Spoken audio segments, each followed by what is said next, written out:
So in Mario Party 6, they switch the boards during daytime, and you're going to notice that Donkey Kong is also on the board during daytime. Each one of these warps are different colors, which allow a person to move around the board to different spaces depending on the corresponding warp colors.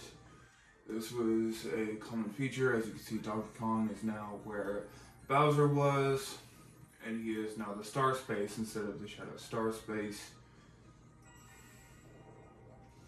in this Clockwork Tower map.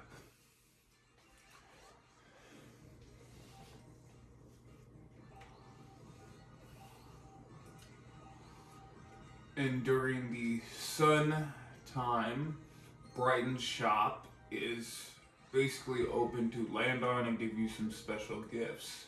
During nighttime, it will be the moon avatars shop that's open. That one right there that you see next to Yoshi is the one that's open during nighttime. If you land on it, you can either get some coins or a star. And as you can see, Yoshi just landed at the star space and he was able to buy a star for 20 coins, and now DK is moving because the star space was just used. Now I'm moving on this game, as we can all see.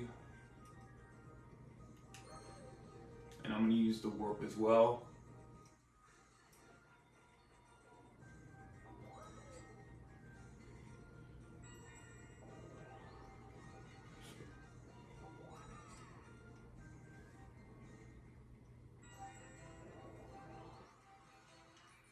And in Clockwork Castle, both Bowser and Yoshi move at the end of every player's turn. So when every player is moved, they also move. And if you catch up to, and if the avatar that is currently being used, whether night or day avatar of Donkey Kong or Bowser, catch up to you, you could either buy a star or lose a star in coins depending upon night or day. This minigame is called Looper Scooper. Essentially, you get a squid in the middle of a whirlpool and you want to stay away from his arms lest you be captured. That's sort of the whole point. So you're just swimming away to the edge and trying to avoid dangerous debris in the process. As to not be scooped up. Like right here, I'm going to intentionally drop just to avoid arm. But look, I got hit here, which meant if I didn't swim away really quick there, I was going to get captured and I was going to lose. This is the difficulty of this game. The debris can make or break whether you win. But as we can see here, I won. I was able to swim away before the tentacles could grab me, resulting in a loss. And you can only carry a max of 5 orbs in team modes. As you can see, they're starting to use orbs for this reason. And they're catching DK, but they don't have 20 coins, so he won't move again. And he only moves if you catch him and buy a star. If he catches you and you buy a star, it's an automatic transaction. It doesn't really count towards him moving or you technically buying a star from the star space. That's a little helpful niche in this game. To this day, the Storm remains one of the best modes, or one of the best games for its night and day features in the Mario Party series. I wish or console games would bring this stuff back. It's really fun. As you can see, Yoshi is using that warp. So see that little event space? That is the moon. I believe his name was Twilight. If you land on that during nighttime, you get that little choice gift I mentioned.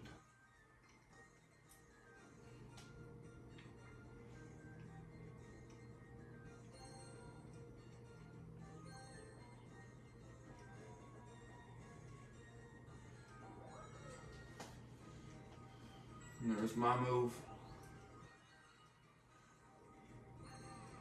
Luigi's now using the warps as well.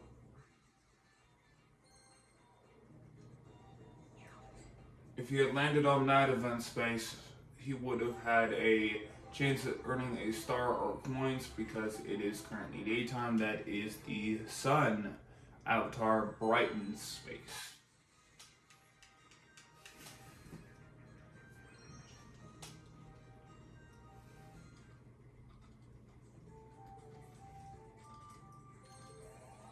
Now in this mullet game, it's one of the more fond games and actually interesting features in Mario Party 6, where the games actually changed when night and day took place. Mullet, in daytime, the moles are above you.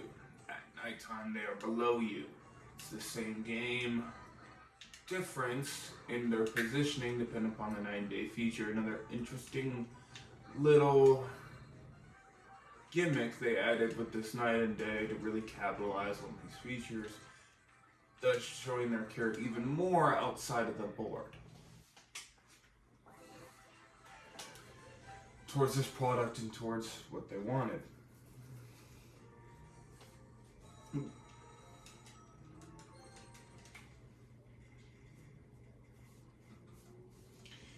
There's something I wish I could see again, where people just really wanted to take joy in their product development and really make something just really fun and interesting for the community and for the people they were trying to give this to, and just overall just how beautiful aesthetically this game is. They fixed the graphics from Mario Party 5. That was one of the issues that they had, was our reports was, and they weren't even negative in the sense, it was just the only negative reports there were for that game was that the capsule system, because it was in its prototype stage, was too versatile. I found the versatility fun, but the graphics of the spaces were, how can we say, non-existent, and actually just showed a mushroom or a warp or whatever, depending upon what you put on that space. So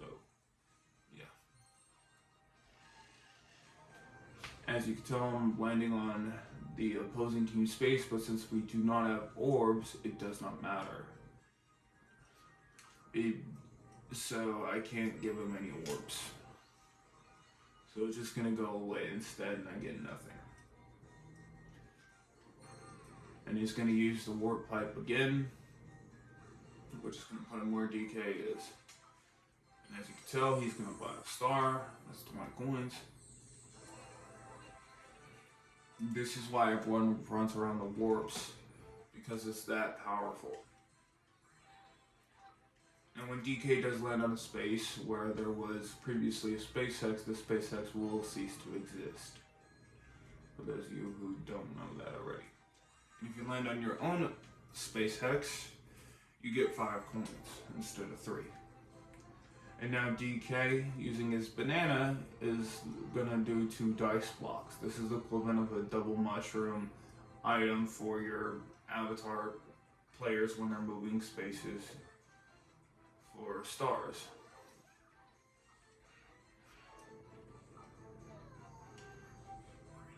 Like right there, he landed on our space hex, which means when he leaves this space, or more accurately, because we're in the last daytime turn,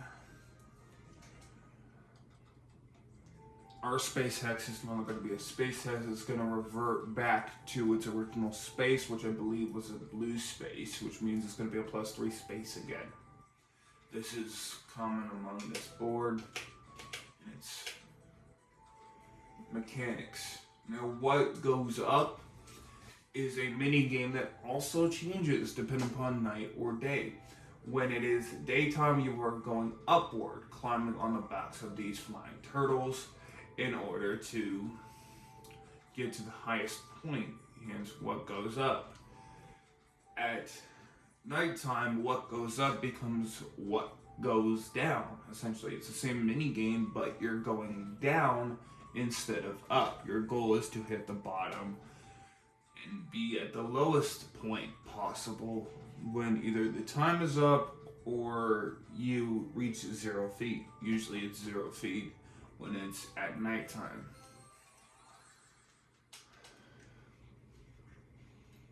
Another one of those games where they put in care and reversed it depending upon the night and day gimmick. Something you only see with games like Pokemon these days, which I absolutely adore as a game.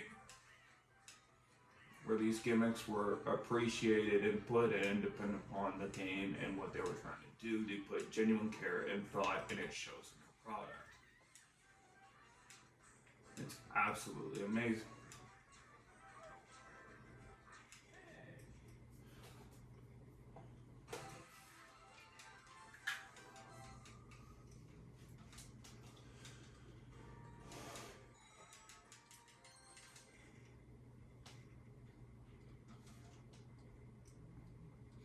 And now you're going to see it go to nighttime, and we're going to end the video here today. And we're going to pick up in a few days at nighttime, and as you notice, all the boards reverse, and then DK becomes Bowser. So we're going the opposite direction, and DK has become Bowser, which means we have to stay away from him. And Brighton's Space, or Twilight's, can now be used to get a special gift, i.e. the star or coins as you see here. That side is a space. Hope you'll have a very nice day.